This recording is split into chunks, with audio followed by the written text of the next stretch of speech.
उपाय क्या निकाले? प्राचीन काल में ऐसा होता था कि ब्राह्मणों ऋषियों को विशेष करके गौ दान किया जाता था। तो 1000 गायों के सिंग को सोने से मढ़वा कर उन्होंने यज्ञ स्थल पर लाया और कहा, आप में से जो कोई ब्रह्मवेत्ता है इन सब गायों को हाँक कर अपने आश्रम में ले जा सकते हैं।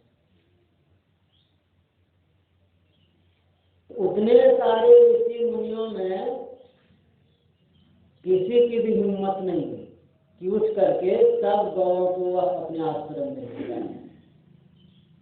किसी की, बहुत वृद्ध वृद्ध महात्मा लोग थे, ऋषि मुनि लोग थे, किसी की भी हिम्मत नहीं हुई। देखे कोई नहीं उठ रहे हैं अपने जगह से, तब एक कम उम्र के युवा खड़े हो गए और अपने शिष्यों से बोले, चलो इन सब गायों को हम ले चलो अपने आश्रम में, वहां गायों की बहुत कमी है। तो बड़े बड़े जो वृद्ध महात्मा लोग थे वो लोग तो बड़े क्रोधित हुए, हम लोग कोई ब्रह्मवेत्ता नहीं है, अपने आप को ब्रह्मवेत्ता कहता है। उन्होंने कहा, मैंने तो नहीं कहा कि मैं ब्रह्मवेत्ता हूं, मुझे गायों की आवश्यकता है, इसलिए मैं कोई ले जाने वाले नहीं है तो मैं ले जा रहा हूँ। कहा नहीं, ऐसे कैसे ले जा सकते हैं आप? राजा का जो वचन हुआ कि जो ब्रह्मवेत्ता है वही ले जा सकता है, तो आप ले जाने के लिए तैयार हो गए, इसका मतलब हुआ कि आप ब्रह्मवेत्ता है, तो हमारे प्रश्नों का उत्तर दीजिए। यदि हमारे प्रश्नों का आप सही सही उत्तर दे देंगे तभी हम लोग मानेंगे कि आप इन गौओं को ले जाने योग्य हैं। तो वो जो खड़े हुए थे वो कौन थे? तो याज्ञवल्क्य मुनि। अब याज्ञवल्क्य मुनि कैसे थे तो हम लोग जानते ही हैं। जो राजा जनक के गुरु थे तो वो याज्ञवल्क्य मुनि कैसे? कहा ठीक है, आप लोग प्रश्न पूछिए। एक एक करके सब ने प्रश्न पूछा और सबका वो ठीक ठीक उत्तर दिया। तो सब ने मान लिया, हाँ ये ऐसे ही हैं जैसा कि हम लोग सोच रहे थे कि ब्रह्मवेत्ता नहीं होगी, परंतु ये ब्रह्मवेत्ता है, इसलिए इनको गौ को ले जाने के लिए दिया जाए। तो उनमें कुछ ऐसे भी थे नहीं मानने के लिए तैयार, नहीं हम लोग नहीं मानेंगे, हम लोग नहीं मानेंगे, हम लोगों के भी प्रश्न का उत्तर दें। जबकि उन लोगों को कुछ भी उतना अधिक ज्ञान भी नहीं था। जो ज्ञानी थे वो लोग प्रश्न पूछे और बाद में ये कहते हम पूछेंगे। तो कहा पूछिए, जब वो लोग पूछे उनका भी सही उत्तर दिए। फिर भी वो कहते हठी स्वभाव के जो होते हैं, पता नहीं हम लोग नहीं मानेंगे, फिर भी कहते हम लोग नहीं मानेंगे। तो वहां एक विदुषी महिला थी, गार्गी। गार्गी का नाम आप लोग सुने होंगे, हम लोग बहुत लोग सुने, बहुत लोग नहीं सुने। कोई पुरुष यदि ज्ञान से परिपूर्ण होते तो उनको विद्वान कहते हैं, परंतु यदि कोई स्त्री यदि ज्ञान से परिपूर्ण हो तो उनको विदुषी कहते हैं। तो गार्गी नामक एक विदुषी महिला वहां की साध्वी, उन्होंने कहा देखो आप लोगों ने जो प्रश्न किया उन सब प्रश्नों का उत्तर इन्होंने ठीक ठीक दिया, मैं इनसे 2 प्रश्न करूंगी। यदि इन 2 प्रश्नों का उत्तर इन्होंने सही सही दे दिया तो आप में से कोई भी इनको नहीं हरा सकते। इतने सारे ऋषि मुनि लोग थे और उन सबको इन्होंने यह कहा कि यदि इन्होंने 2 प्रश्न का उत्तर दे दिया तो आप लोगों में से कोई इनको नहीं हरा सकते। इसका मतलब यह हुआ कि उन लोगों से बढ़कर यह, तब ना ऐसा वो बोली कि मेरे प्रश्न का उत्तर दे देने पर आप लोग कोई इनको नहीं हरा सकते। तो सभी ने कहा पूछिए पूछिए। तो उन्होंने 2 प्रश्न किया, एक ब्रह्म क्या है, एक और प्रश्न है। तो उन्होंने याज्ञवल्क्य मुनि ने ठीक ठीक उत्तर दिया। गार्गी ने कहा अब इनको गौओं को ले जाने दीजिए, इनको कोई नहीं हरा सकते। तो इनमें एक बहुत ही हठी स्वभाव का था, वो खड़ा हो गया, कहा नहीं हम मानने वाले नहीं है, हमारे प्रश्न का उत्तर इनको देना होगा। कहा ठीक है प्रश्न पूछिए। उन्होंने एक प्रश्न पूछा, प्रश्न का उत्तर वो दे दिए और तब याज्ञवल्क्य मुनि बोले अब मैं एक प्रश्न करता हूँ। आप उसका उत्तर दीजिए। यदि आप ठीक ठीक उत्तर नहीं दे सकेंगे तो आपके सिर के 100 टुकड़े हो जाएंगे। तो वो हाथी था। तो जो हाथी होते हैं नहीं जानते हुए भी समझते कि हम बहुत जानते हैं। कहाँ पूछिए, यार केवल तुमने एक प्रश्न किए, वह उसका ठीक ठीक उत्तर नहीं दे सके, उनके सिर के 100 टुकड़े हो गए। तो इस तरह से बड़े बड़े विद्वान और बड़े बड़े ऋषि संसार में हुए। मनुस्मृति में है, जन्मना जायते शूद्र है कर्मा द्विज उच्यते। जन्म से सभी शूद्र है, चाहे स्त्री हो पुरुष हो, जन्म से सभी शूद्र है। कर्म से ही कोई ब्राह्मण, कोई क्षत्रिय, कोई वैश्य आदि बनते हैं। क्योंकि जितने हैं सबका जन्म एक ही प्रकार से होता है, चाहे स्त्री हो पुरुष हो, सबका जन्म। इसलिए उसको कहते हैं जन्मना जायते शूद्र कर्मणा द्विज उच्यते। जन्म से सभी शूद्र है, कर्म से ही कोई श्रेष्ठ बनते। विश्वामित्र मुनि क्षत्रिय थे, राजा कुल में जन्म लिए, परंतु अपने कर्म से वो ब्राह्मण हो गए। व्यास देव जी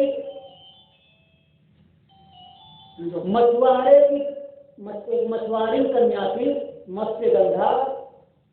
व्यास देव का जन्म उनसे हुआ, परंतु अपने कर्म से कैसे हो गए, ब्राह्मणत्व को प्राप्त हो गए और महान ऋषि हुए। इस तरह से कर्म प्रधान ये संसार है। तो अभी जो हम लोग प्रसंग सुन रहे थे मैत्रेय उपनिषद में, मैत्रेय ऋषि का यह ज्ञान है।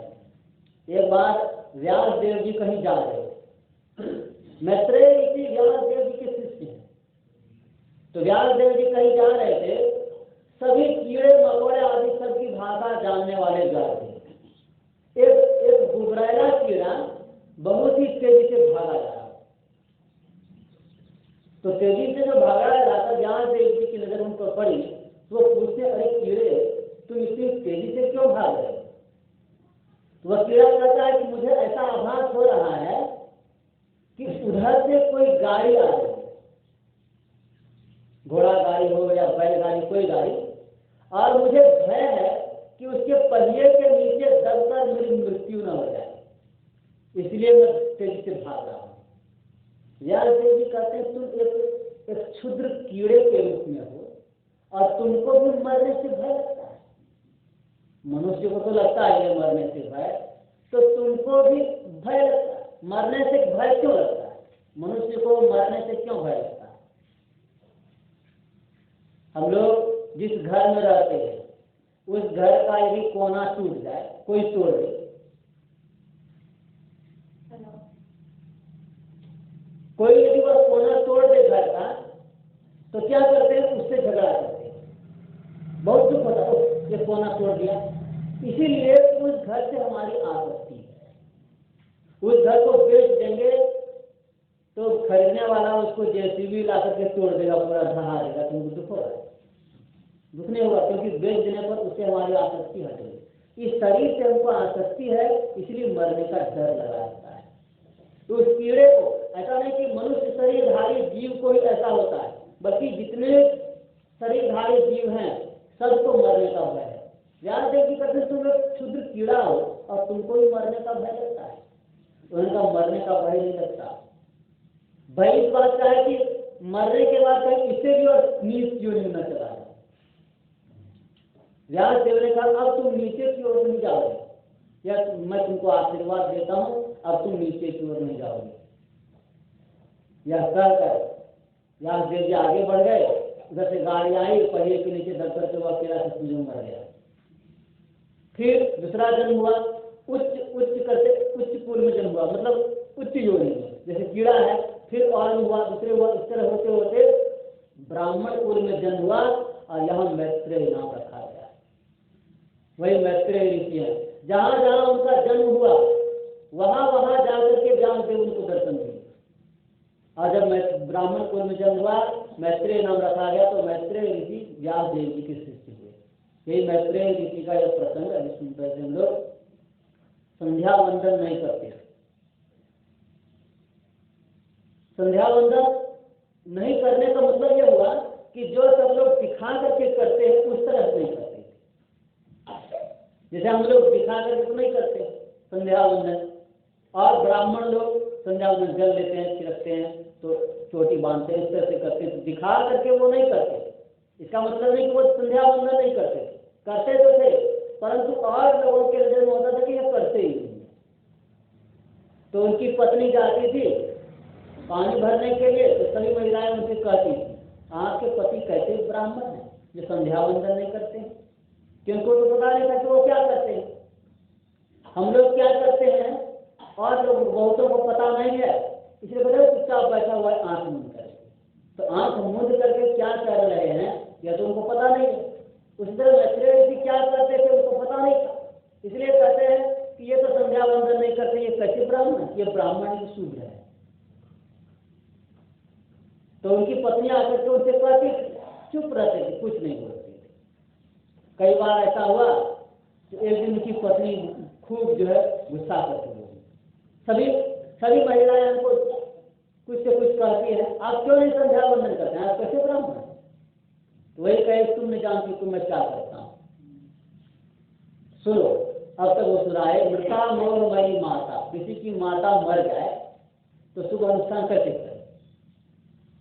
सूतक हो गया, मृता मोहमयी माता जातो बोधमय सूतक। जब तक अज्ञानमयी माता नहीं मरेगी तो ज्ञानमय पुत्र का जन्म नहीं होगा। तो मृता मोहमयी माता जातो बोधमय सूतक, मोहमयी माता मर गई और बोधमय पुत्र का जन्म हुआ। सूतक द्वय संप्राप्त प्रथम संध्या उपासना है। दो सूतक लग गया, किसी का जन्म होता है तो सूतक मनाते हैं, किसी की मृत्यु होती है तो सूतक मनाते हैं। तो यहाँ दो सूतक है, एक तो मोहमयी माता मर गई और बोधमय पुत्र का जन्म हुआ, तो संध्या कैसे करें? सूतक द्वय संप्राप्त प्रथम संध्या उपासना है। हृदय कहाँ से चिदादित्य सदा भासति भासति, हृदय आकाश में चैतन्य रूप सूर्य बराबर उड़ा रहता है, न कभी अस्त होता है न कभी उदय प्रकट होता है। हृदय कहाँ से चिदादित्य सदा भासति भासति न सुनेति न च उदेति कथम संध्या उपासना, न अस्त होता है न उदय होता है, हमेशा एक प्रकार रहता है। यदि दिन में दोपहर का समय हो, सूर्य ऊपर ना रहता है, अब वहां ऊपर आकर के सूर्य स्थिर हो जाए, स्थिर ऐसा हो जाए कि पता नहीं चले कि कब संध्या हो। तो यदि ऊपर में सूर्य है सीधे में, तो सांझ में जो दिया बाती जलाते हैं कोई जलाएगा? वो तो सूर्य ऊपर में ही है, तो सांझ होने पर ना सांझ दिया बाती जलाते हैं। अब सूर्य ऊपर में है एक जैसा हमेशा, तो दिया बाती क्या जलाएगा? तो कहते हैं चैतन्य रूप सूर्य मेरे हृदय आकाश में हमेशा उगा रहता है, न कभी अस्त होता है न कभी उदय होता है, फिर संध्या कैसे करें? इस तरह से जो करने वाले थे तो वैसे इसी ठीक ठीक संध्या करते थे कि नहीं? गुरु महाराज कहते हैं संधि शब्द से संध्या होगा। जब एक संधि यह है कि अब रात्रि समाप्त होने वाली है, अगर ऐसा देखेंगे तो तुरंत संधि है, दिन में 8 पहर होता है, 24 घंटे में 8 पहर होता है, तो पहला पहर समाप्त हुआ, दूसरा पहर प्रारंभ हुआ, तो बीच में संधि हुई कि नहीं? पहला पहर समाप्त हुआ, तो सुबह में हम लोगों के मान्यता के अनुसार, हम लोग वैदिक धर्मानुसार सुबह में 6 बजे से 9 बजे तक पहला पहर होता है, तो 6 बजे के बाद ही दिन बदलता है। परंतु पश्चिमी सभ्यता के अनुसार रात 12 बजे में दिन बदल जाता है। क्यों बदल जाता है? क्योंकि जहां हम लोगों के यहाँ 12 बजता है रात, उस समय वहां उसके लिए सुबह होती है, इसलिए उसका दिन बदल गया। क्योंकि रात्रि समाप्त हुई तो दिन आया, तो दिन बदल गया। और हम लोगों को क्या है, 12 बजे रात है, आधी रात है, और हम लोग पश्चिमी सभ्यता को मान करके उसी को समझते हैं कि हम लोगों का दिन बदल गया, परंतु हम लोगों का दिन नहीं बदला, आधी रात में हम लोगों का दिन नहीं बदला। तो पहला प्रहर 6 बजे से प्रारंभ होता है, अंतिम प्रहर कौन सा है? तो 3 बजे भोर से 6 बजे तक। तो पहला प्रहर समाप्त हुआ, दूसरा प्रहर प्रारंभ हुआ तो संध्या बीच में हुई कि नहीं? फिर दूसरा प्रहर समाप्त हुआ, कहते हैं दोपहर। अब 2 बज गया, कहते हैं दोपहर है। दोपहर नहीं है, वो तीसरा पहर हो गया, क्योंकि 9 बजे से 12 बजे तक ही दोपहर है। अब 3 पहर हो गया, फिर 4 पहर, 5 पहर, इस तरह से। तो ऋषियों ने कहा कि 3 समय में संध्या करना अत्यंत आवश्यक है, त्रयकाल संध्या। तो ब्राह्म मुहूर्त में एक संध्या है, क्यों? तो अब अंतिम प्रहर प्रारंभ होने वाला है, दिन का अंतिम प्रहर प्रारंभ होने वाला है, तो उस समय संध्या करेंगे।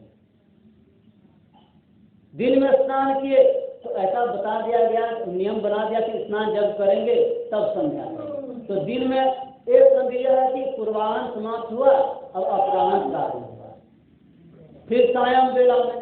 तो इस तरह से त्रयकाल संध्या करने का नियम बनाया गया। तो इस तरह से देखा देखी करके मैत्रेय ऋषि इस तरह संध्या नहीं करते थे, इसलिए लोगों को लगता था कि ये संध्या नहीं करते, परंतु वो जैसी संध्या करते थे हम लोग इस तरह से नहीं कर पाते, हम लोग अभ्यास करते हैं उस तरह करने का। तो मैत्रेय ऋषि कहते हैं, हृदय आकाश में चैतन्य रूप सूर्य, अभी जो सूर्य उगा हुआ है, इस सूर्य यह प्रचंड रूप धारण कर ले तो कितनी गर्मी हो जाए, परंतु चैतन्य रूप सूर्य में उतनी गर्मी नहीं है। करोड़ों करोड़ों सूर्य के समान प्रकाश है। हम लोग सुनते हैं संतवाणी में, कोट भान छवि तेज उजाल, करोड़ों, जैसे करोड़ों सूर्य के समान प्रकाश हो, परंतु उसमें गर्मी नहीं है। कवि साहब में जानता कोई ख्याल ऐसा, जानता कोई ख्याल, धरती वेद पताले गए, शेष नाग को बस कर लिए, बांसुरी बाजत सत की ताले, तासे हुए सकल विस्तारे, कमल बीच पट्टा। उसी में है, दिन को सोधी रैन मोलाओ, रैन के भीतर भानु चलाओ, भानु के भीतर शशि के वास, भानु मतलब सूर्य, और सूर्य के भीतर में चंद्रमा का वास है। इसका क्या मतलब है? सूर्य उगता है तो गर्मी लगती है, चंद्रमा रात में उगता है तो गर्मी लगती है। चंद्रमा में शीतलता है, चंद्रमा खूब उजाला हो, जैसे शरद ऋतु की पूर्णिमा में सबसे अधिक प्रकाश होता है चंद्रमा, तो पूरा आकाश साफ हो, चंद्रमा का भरपूर किरण प्रकाश मिल रहा हो, तो क्या गर्मी लगेगी? सूर्य वैसा पूरा आकाश साफ हो और सूर्य प्रचंड रूप धारण कर ले तो किस तरह गर्मी लगेगी? भयंकर गर्मी लगेगी। परंतु चंद्रमा में उस तरह गर्मी नहीं है, इसलिए कहा भानु के भीतर शशि के वास, अंदर में जो सूर्य है उसके भीतर में शीतलता का वास। भानु के भीतर शशि के वास, शशि के भीतर दो प्रकाशा, इस तरह से उसमें हम लोग कविता सोचने में सुनते हैं। तो मैत्रेय ऋषि कहते चैतन्य रूप सूर्य बराबर उगा रहता है, न उदय होता है न अस्त होता है, समझा कैसे को? फिर सुनाया गया, एक ही ब्रह्म है, दूसरा कुछ नहीं है। एको हम बहुत श्याम, मौज हुई मैं एक बहुत होता हूँ, मौज होते ही कंप हुआ, कंप का साचर शब्द हुआ और सब कुछ बन गया। गोस्वामी तुलसीदास जी कहते हैं, अचर चर रूप हरि सर्वगत सर्वदा बसत, क्योंकि वासना धूप दी जाए। धूप किस चीज की? हम लोग आरती करते हैं, ऐसी आरती राम की करहि मन, हरण दुख द्वंद्व गोविंद आनंद है। राम की आरती किस तरह कर राम कहते हैं? तो हरण दुख द्वंद्व, दुख और द्वंद्व को हरने वाले हैं, आनंद के समूह हैं, आनंद घन। तो धूप कैसा देना चाहिए? तो कहते हैं अचर चर रूप हरि सर्वत सर्वदा बसत, चाहे चलने वाला पदार्थ हो अथवा नहीं चलने वाला पदार्थ। अचर मतलब नहीं चलने वाला, जैसे पेड़ पौधे नहीं चलते, अचर मतलब चलने वाला, तो चलने वाला हो नहीं चलने वाला, सब में वो एक ही परमात्मा सदा सर्वदा विराजमान है। इस इच्छा की धूप, यह मन में हमेशा इच्छा यदि रहे कि अचर चर रूप हरि सर्वगत सर्वदा बसत इति वासना धूप दी जाए, यह यदि मन में हमेशा रहे कि सब में तो परमात्मा ही, तो सब तो जो परमात्मा सब में है, तो दोष किसको रहेंगे? दोष किसको रहेंगे? सबको, सब में वही परमात्मा। केतन करें विरोध, निज प्रभु में देखें जगत, केतन करें विरोध। संत लोग किसी से विरोध इसलिए नहीं करते हैं कि अपने परमात्मा में संसार को देखते हैं, सब में वही। प्रसंग है एक बार का, संत तुकाराम की झोपड़ी थी, बड़ी गरीबी जीवन में वो रहते थे, तो झोपड़ी थी, फूस की झोपड़ी। संजोग से आग लग गई, आग लग गई और झोपड़ी जलने लगी, खूब प्रचंड रूप। झोपड़ी छप्पर फूस की झोपड़ी में आग लग जाए तो कैसा प्रचंड रूप धारण हो जाता है तुरंत। तो संत तुकाराम कहते हैं, प्रभु आज आप बड़ी कमाल कर रहे हैं, आज तो आप लाल लाल लपट जो है लाल लाल लपटें का रूप धारण करके आए हैं, तो आधी झोपड़ी को ही अपनी कृपा दिखा रहे हैं, आधी को क्यों छोड़ रहे हैं? उस पर भी कृपा दिखाई, आधी झोपड़ी जल गई थी और कह रहे हैं कि आधी झोपड़ी में ही कृपा की, आधी तो छोड़ी दिया, आधी को भी पूरा कर दीजिए। मतलब आधी झोपड़ी जल गई पर भी दुख नहीं है। वो क्या देख रहे हैं कि परमात्मा का ही मिला, इस तरह से प्रार्थना करें। तब क्या हुआ, सुबह में स्वयं भगवान कृष्ण को आकर के छप्पर ठीक करना पड़ा। तो इस तरह से जो भक्त होते ऐसे होते। एक रामकृष्ण परमहंस के वचन में है, एक महात्मा जा रहे थे तो कुछ दुष्टों ने उसको मारने के लिए एक दुष्ट नियुक्त कर दिया। जैसे वो गए, एक डंडा मार दिए माथे पर बहुत जोर से, बेहोश हो गए, गिर गए। तो जो और लोग देखे वहां पर तुरंत ले गए उसको चिकित्सालय। तो चिकित्सा हुई, जब होश आया तो उनको एक व्यक्ति दूध पिलाने के लिए आया। तो कहता कहिए महाराज आपकी सेवा कौन कर रहा है? का जो मारा था वही सेवा कर रहा है। तो वो डर गया, महाराज हम तो नहीं मारे थे। का तुम ही तो मारे थे, मारने वाले भी तुम ही हो, चिकित्सालय पहुंचाने वाले भी तुम ही हो, सेवा करने वाले भी तुम ही हो, दूध भी तुम ही पिला रहे, तरह तरह का रूप धर करके आते हो और तरह तरह की लीला दिखाते हो। तो क्या वो शरीर भाव में देख रहे थे? शरीर भाव में नहीं देख रहे थे। जैसे भगवान श्री राम जब वाल्मीकि मुनि के यहाँ गए तो शरीर भाव में वो नहीं देख रहे, इसलिए कहा राम स्वरूप तुम्हार वचन अगोचर बुद्धि पर। स्वरूप कैसा है तो वचन से परे है। तो क्या ये शरीर है वचन से परे? शरीर में करेंगे इतना लंबा, इतना चौड़ा, इतना इस तरह सांवला रंग है, तीर धनुष लिए हुए है। तो कहते हैं यहाँ पर अगर उपनिषद वाणी में सुने, यदि गुरु से ऐसा ज्ञान प्राप्त हो गया एक ही ब्रह्म है। रावण के मन में होता था एको हम द्वितीयो नास्ति न भूतो न भविष्य, मैं एक ही हूँ, दूसरा कुछ नहीं है, न भूत में और न भविष्य में। वर्तमान में तो वो था ही, तो कहता है कि न भूत में, भूत का भी कोई हुआ मेरे जैसा, और न भविष्य में भी होगा। एको हम द्वितीयो नास्ति न भूतो न भविष्य। तो क्या रावण के जैसा कोई दूसरा नहीं था? रावण ऐसा था कि रावण को 6 माह तक कांच में बाली दबाए पूछता था, तो रावण से बड़ा था कि नहीं? परंतु रावण को यह अहंकार था। परमात्मा के लिए यह बात है एको हम द्वितीयो नास्ति। परमात्मा भगवान श्री कृष्ण कहते हैं कि पूरा संसार क्या है? पूरा संसार मैं ही, एको हम। वहां पर कहते हैं भगवान कृष्ण, भगवान परमात्मा के लिए यह बात लागू होती है कि एको हम द्वितीयो नास्ति न भूतो न भविष्य। तो कहते हैं गुरु से जब ऐसा ज्ञान प्राप्त हो गया एक ही अद्वितीय ब्रह्म है, दूसरा कुछ नहीं, तो यही एकांत स्थान है, मठ और वन नहीं। मन हाथ गए जिनके तिनके बन ही घर है, घर ही बन है। जिनको मन हाथ में आ गया तो घर भी वन है और वन ही घर है, और जिनको मन हाथ में नहीं आया तो वन ही घर है। वन जाएंगे फिर भी लगे होंगे घर नहीं है। जिनको मन, तो मन हाथ में हो जाए तो वन और घर एक बराबर है। अब दो भूले को घर लावे तो जन्म को भावे, घर में जो भोग घर ही में घर तक बन नहीं जावे। बन के गए कल्पना उपजे तब धन कहाँ सुनाओ, बन जाएंगे दुख होगा। वन जाना मतलब संसार भटकना, संसार में भ्रमण करना। तो संसार में भटकने में भ्रमण करने में कितना दुख है, कितना कष्ट है। तब हाथ का फिर कहाँ आते हैं तो घर आते हैं। घर में बचत, घर में रहते हैं और वस्तु भी घर ही है। इस शरीर रूप घर में जीवात्मा है और इस शरीर रूप घर में परमात्मा भी है। तो घर ही वस्तु मिला है। कहे कभी सुनो अबू जीव का क्यों ठहरा है।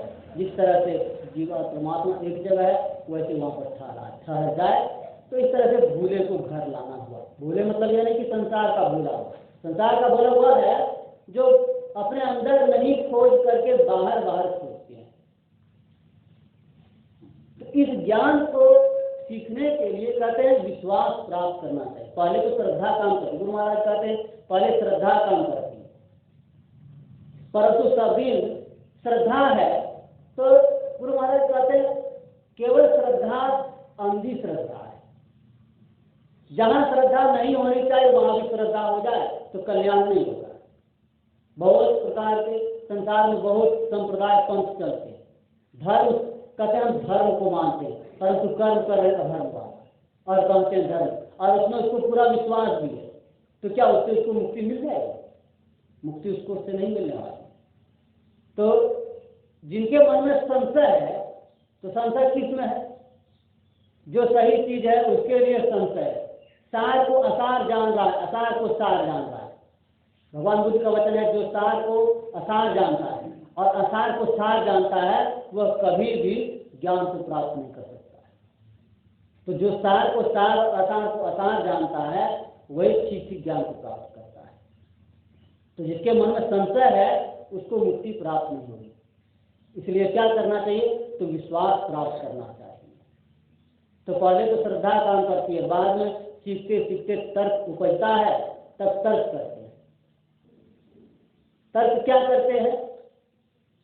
घी में कटोरा है कि कटोरा में घी है? एक पंडित थे बड़े ज्ञानी, तो गए कटोरा में घी लाने के लिए। अब आप तर्क शास्त्री तर्क कर रहे हैं कटोरा में घी है कि घी में कटोरा है, तो क्या यह तर्क उचित है? कटोरा में घी है कि घी में कटोरा है? तर्क करते करते उसका मन नहीं माना तो उलट कर देखते उलट दिया, तो उलट दिया तो क्या हो? तब घी गिर गया नीचे, तब तर्क सिद्ध हो गया नहीं कटोरे में घी था, घी में कटोरा नहीं। तो घी बर्बाद होने के बाद यह सिद्ध हुआ, तो ऐसे भी सिद्ध हो सकता है। तो विश्वास प्राप्त करना चाहिए कहाँ? जहाँ ठीक ठीक गुरु महाराज कहते हैं सदग्रंथ का वचन, गुरु का वाक्य और अपना तर्क बुद्धि दो तीनों में मेल हो जाए तब जो ज्ञान उत्पन्न होगा उसमें विश्वास करना चाहिए। और तब इस तरह से विश्वास जब होगा तब उसी से मुक्ति होगी, अन्यथा 100 जन्मों में भी मुक्ति नहीं होने वाली है। तो इस तरह से हम लोग सुन रहे थे, कवि साहब की वाणी सुने तो यही आप लोग से कहा। बोलिए श्री सद्गुरु महाराज की जय।